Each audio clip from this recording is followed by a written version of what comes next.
یہ سورہ کہف ہے، اس کی بڑی فضیلت ہے۔ حدیث میں رسول اللہ صلی اللہ علیہ وسلم نے ارشاد فرمایا کہ جو جمعے کے دن سورہ کہف کی تلاوت کرتا ہے اللہ اسے دجال کے فتنے سے محفوظ رکھتے ہیں۔ اس کی وجہ کیا ہے کہ دجال کے فتنے میں اور اس میں کیا مناسبت ہے، اس پہ علماء نے بہت کچھ کہا ہے، تو یقینی طور پر اس حکمت کو بیان نہیں کیا جا سکتا، لیکن بہرحال اس کے مضامین ایسے ہیں کہ انسان کو اس سے ایمان میں تقویت ملتی ہے۔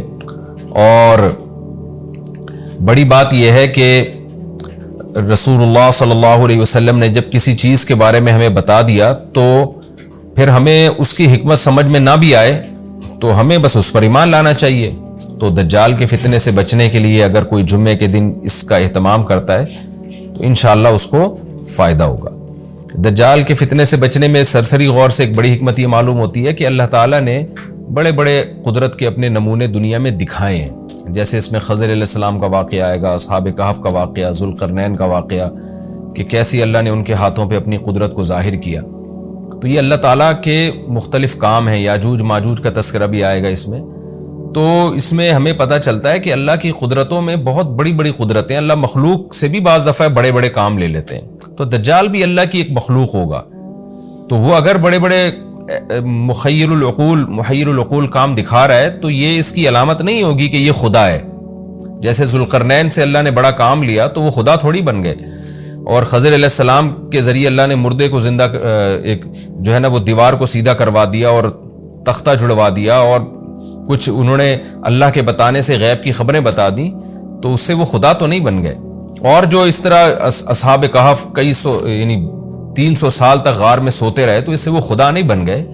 تو ایسے ہی دجال کے جب ہم محیر العقول واقعات دیکھیں گے تو یہ اس کی علامت نہیں ہے کہ یہ خدا ہے، بلکہ اللہ کی مخلوق ہے۔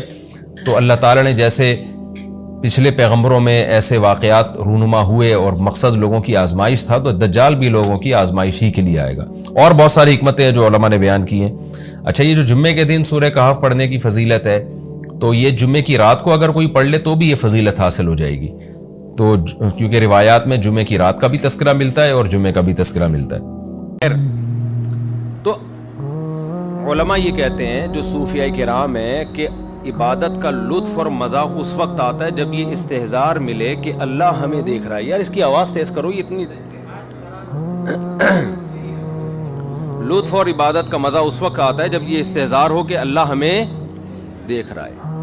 تو درجہ احسان یہ نہیں ہے کہ آپ اللہ کو دیکھ رہے ہیں، بلکہ درجہ احسان یہ ہے کہ آپ کو یہ استحضار ہو کہ اللہ آپ کو دیکھ رہا ہے۔ تو حدیث کا مطلب یہ ہے کہ تم ایسے عبادت کرو جیسے تم اللہ کو دیکھ رہے ہو، یعنی وہ تمہارے سامنے ہے۔ تو اب اشکال کا جواب دیا کہ ہم تو اللہ کو دیکھ ہی نہیں سکتے، تو اس کا جواب یہ تم نہیں دیکھ رہے تو وہ تو تمہیں دیکھ رہا ہے نا، تو وہ مقصد حاصل ہو جائے گا، یہ تصور قائم کر کے کہ اللہ تمہیں دیکھ رہا ہے۔ سمجھتے ہو؟ آگے ارشاد فرمایا، قال فاخبرنی عن الساعة، قیامت کی اطلاع دیجیے۔ قال ما المسؤول عنها بأعلم من السائل، جس سے سوال پوچھا جا رہا ہے وہ پوچھنے والے سے زیادہ نہیں جانتا۔ قیامت کی تاریخ کا علم اللہ نے کسی ولی، کسی فرشتے، کسی پیغمبر کو بھی نہیں دیا ہے۔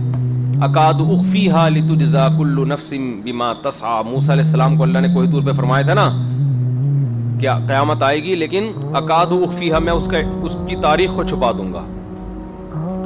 اچھا بھائی، فرمایا قال فاخبرنی عن اماراتها، ٹھیک ہے قیامت کی ڈیٹ تو معلوم نہیں ہے لیکن اس کی علامتیں بتا دیں۔ قال ان تلد الامۃ ربتها، فرمایا باندی اپنے رب کو، اپنے آقا کو جنے گی۔ تو مراد صرف باندی نہیں ہے بلکہ ہر کام الٹا ہونا شروع ہو جائے گا۔ جس کا ادب کرنا ہے وہ بے ادب، شاگرد استاذوں کی بے ادبی، اولاد باپ کی بے ادبی، مرید پیر کی بے ادبی، عوام علماء کی گستاخیاں، عوام حکمرانوں کے حکم عدولیاں۔ تو جس کو شریعت نے جو حق دیا ہے نا وہ کیا ہو جائے گا؟ الٹا ہو جائے گا۔ سمجھتے ہو؟ بالکل علامات قیامت میں سے عورت شوہر بن جائے گی، شوہر کیا بن جائے گا؟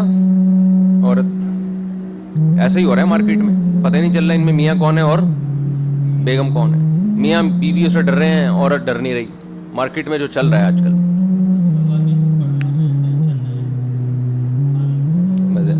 پتہ نہیں کیا کہہ رہے ہیں، پوچھ کے بتا دینا کیا کہہ رہے ہیں، ٹھیک ریکارڈ کر لینا پھر اس کا ترجمہ کر کے مجھے بتا دینا۔ اچھا میرے بھائی، وَأَن تَرَى الْحُفَاةَ الْعُرَاةَ الْعَالَى، حافی کی جمع ننگے پاؤں لوگ، عورات ننگے بدن لوگ، العالا محتاج لوگ. یعنی آپ دیکھو گے وہ قومیں جو غریب محتاج اور بالکل مسکین تھیں، رعاء الشاہ جو جانور چرایا کرنے والے لوگ، غریب لوگ. یتطاولون فی البنیان، ایک وقت آئے گا کہ تم دیکھو گے بلڈنگوں پہ بلڈنگیں بنا رہے ہوں گے. یتطاولون، ایک دوسرے سے بڑھ چڑھ کے عمارتیں بنا رہے ہوں گے. عمارت بنانا یہ انسان کے مالدار ہونے کی ایک علامت ہے. اکثر کوئی بلڈر غریب دیکھا آپ نے؟ بھائی اگر کہ میں بلڈر ہوں، میرا کام ہے بلڈنگیں بنانا، اس کا کروڑ پتی آدمی ہوگا یہ. تو آپ نے فرمایا کہ ایسے غریب لوگ، یہ عربوں کے بارے میں واضح طور پر، عرب اب تک 100 سال پہلے تک جو عربوں میں غربت تھی وہ اپنی مثال آپ تھی. ان میں بہت سے لوگ، بہت سے تو نہیں کہہ سکتے، بعض لوگ حاجیوں کو لوٹا کرتے تھے اور قحط زدہ ملک تھے یہ. سعودی عرب ہو گیا، دبئی ہو گیا، ان کے حالت خراب، بکریاں اونٹ چرایا کرتے تھے یہ لوگ، پاؤں میں چپل نہیں ہے، یہ حالات تھے ان کے. لیکن آج دیکھو بالکل نبی نے جو دولت کی جو مثال دی وہ کیا تھی؟ ایک دوسرے سے بڑھ چڑھ کر عمارتیں ہیں. تو آپ یو اے ای میں جا کے دیکھ لو، دنیا کی بلند ترین عمارتیں تیار ہو رہی ہیں. سمجھتا نہیں ہے نا بات کو، جب پڑھے گا نہیں رات کو تو سمجھے گا کیسے بات کو. اچھا بھائی، قال ثم انطلق، یعنی معاملہ الٹا ہو جائے گا، غریب امیر اور امیر لوگ غریب. یہ تو نہیں کہا کہ امیر لوگ غریب ہو جائیں گے، بس غریب امیر ہو جائیں گے. قال ثم انطلق، پھر وہ چلے گئے. فلبثت ملیا، حضرت عمر فرماتے ہیں میں کچھ دن ایسے ہی رہا. ثم قال لي يا عمر، اے عمر، اتدری من السائل، تمہیں پتہ ہے سائل کون تھا؟ صحابی نے پوچھا کیوں نہیں، حضرت عمر نے خود سے جا کے پوچھ لیتے. صحابہ کرام رسول اللہ صلی اللہ علیہ وسلم سے سوال پوچھتے ہوئے خوفزدہ ہوتے تھے کہ کہیں غیر ضروری سوال نہ ہو جائے. دیکھو جیسے سوال بتانے کے، جواب دینے کے کچھ آداب ہیں تو پوچھنے کے بھی آداب ہیں. جتنی بڑی شخصیت ہوتی ہے انسان اس سے سلیکٹڈ سوالات پوچھتا ہے. آپ حدیث میں پڑھیں گے کہ ایک صحابی کہتے ہیں کہ ہم نبی صلی اللہ علیہ وسلم، ہم چاہتے تھے کہ آپ صلی اللہ علیہ وسلم کی محفل میں کوئی دیہاتی آ جائے، تو یہ دیہاتی لوگ جو ہے نا یہ ہر قسم کا سوال پوچھ لیتے ہیں، تو اس سے ہمیں بھی فائدہ ہوتا تھا، اور وہ ادب و آداب سے بھی واقف نہیں ہوتے، تو نبی ان کو تنبیہ بھی نہیں کرتے تھے بھئی یہ دیہاتی لوگ ہیں. تو صحابہ کرام نبی سے سوال پوچھنے سے پہلے سوچتے تھے کہ آج لوگ علماء سے کچھ بھی پوچھ رہے ہوتے ہیں، میری بیوی گھر سے بھاگ گئی کیسے آئے گی واپس، عجیب عجیب چیزیں پوچھ رہے ہوتے ہیں. بھائی سوچو پہلے کہ پوچھنے کی چیز یہ کچھ کر بھی سکتے ہیں. جو تھانے کا مسئلہ ہے وہ ہم سے آگے پوچھ رہے ہو، جو ماہر نفسیات کا مسئلہ ہے وہ علماء سے آپ پوچھ رہے ہو، جو حکیموں کی باتیں ہیں وہ کس سے پوچھ رہے ہو؟ علماء سے پوچھ رہے ہو. پیٹ کی درد ہے تو کس سے پوچھ رہے ہو؟ ایسے ایسے کیس صبح شام آ رہے ہیں، تو یہ غلط ہے نا. غیر ضروری سوال پوچھنا یہ سامنے والے کا ٹائم ویسٹ کرنے کی بات، سمجھتے ہو؟ تو صحابہ اس کا خیال کیا کرتے تھے. اب حضرت عمر، حالانکہ کتنی اہم بات تھی، وہ جبریل آئے، انہوں نے پوچھا.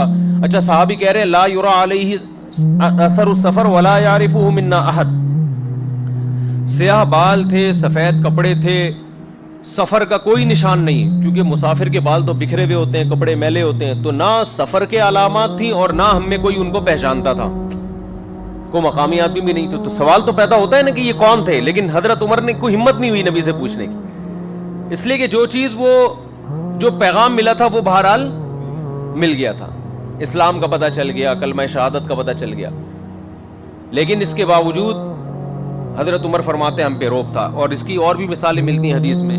ذوالیدین کا جو واقعہ ہے، نبی نے 4 کی بجائے 5 رکعتیں غلطی سے پڑھا دیں خطا سے، تو سب صحابہ روب کی وجہ سے خاموش ہیں کہ پتہ نہیں شاید نماز 3 رکعتیں پڑھا دیں 4 کی بجائے.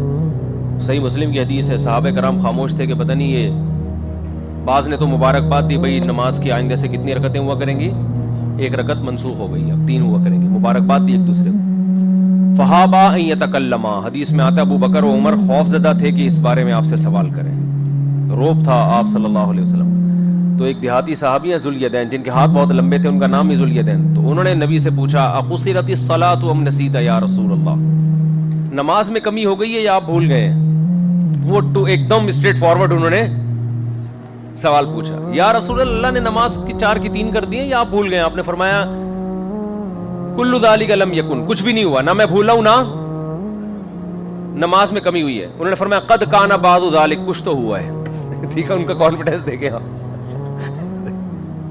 قد کانا بعضو ذالک, کچھ تو ہوا ہے, یا تو اللہ کی طرف سے 4 کی 3 کر دیے یا آپ کو بھول ہوئی ہے. یعنی دوسری دفعہ پوچھنا تو اور مشکل ہے نا, جب نبی کہہ رہے ہیں کچھ بھی نہیں ہوا تو پھر تو اور ڈر جاتے صحابی کہ یار آپ پھر ہم پوچھیں گے تو آپ صلی اللہ علیہ وسلم فرمائیں گے کہ میں کہہ رہا ہوں کچھ نہیں ہوا اور تم پھر پوچھ رہے ہو. لیکن صحابہ پر روب تھا. ابو بکر عمر جو آپ کے قریبی ہیں وہ خاموش رہے, اور یہ دیہاتی صحابی نے بڑے کانفیڈنس کے ساتھ کہا قد کانا بعضو ذالک, دونوں میں سے ایک بات ہوئی ہے. تو یہ نبی کے بھی اخلاق تھے, آپ غصے نہیں ہوئے. تو اس سے پتہ چلتا ہے کہ بڑے کے لیے کچھ اور ہے, چھوٹوں کے لیے, چھوٹوں کو چاہیے سوال پوچھنے سے پہلے سوچے, اور بڑے کو چاہیے پوچھا جا رہا ہے تو اس کا جواب دے. خام میں غصہ بولو نا نہ ہو. تو انہوں نے آپ صلی اللہ علیہ وسلم نے پھر صحابہ سے, جب انہوں نے اتنے کانفیڈنس سے کہا کہ کچھ تو ہوا ہے, تو انہوں نے صحابہ سے پوچھا ہاں بھائی کچھ فرمایا. صحابہ نے ہاں ہوا ایک رکعت. تو آپ نے پھر 1 رکعت پڑھی, سجدہ صاحب کیا. سمجھتے ہو؟ تو اسی وجہ سے حضرت عمر نے پوچھا نہیں کہ بھئی کیا مسئلہ ہے. پھر نبی نے خود ہی فرمایا یا عمر اتدری من السائل, آپ کو پتہ ہے یہ پوچھنے والا کون تھا؟ قلت اللہ ورسولہ اعلم, اللہ اس کے رسول ہی جانتے ہیں. قال فإنہ جبریل اتاکم یعلمکم دینکم, یہ اس لیے تمہارے پاس آئے ہیں تمہیں تمہارا دین سکھانے کے لیے. رواہ مسلم. ورواه ابو هريرة مع اختلاف وفيه واذا رايت الحفاة العراة الصم البكم ملوك الارض في 5 لا يعلمهن الا الله, ثم قرأ ان الله عنده علم الساعة وينزل الغيث الآية متفق علیہ.